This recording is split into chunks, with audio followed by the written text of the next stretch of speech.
устойчиво. Смотрю, тащится за мной. На, проезжай.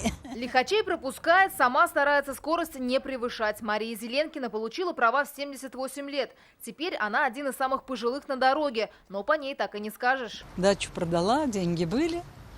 И вот решила в такие годы научиться и ездить потихонечку. Теорию сдала с первого раза, автодром тоже, а вот езда по городу далась сложнее. Как это было, на видео записывал инструктор и выложил в сеть. Я крутил вот так вот, вы вот теперь так. поняли? Я не знал даже, куда мне крутить.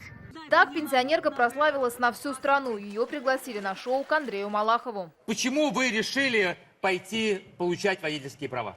Необходимость. Ну, Хочу жить в деревне и ездить. чтобы К быть внукам. свободной. Да, к внукам.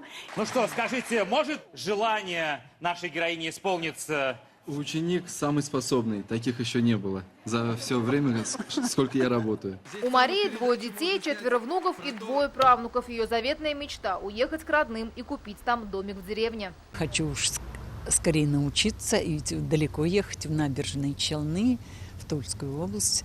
Поэтому я стараюсь научиться. Пенсионерку в городе теперь все узнают, но не все лестно высказываются, что на дороге водитель в возрасте, признается женщина. Она же старается на разговоры не отвлекаться, а чаще проводит время за рулем, изучая новые трассы. Сколько бы лет не было, всем жить с мечтой, хорошей мечтой.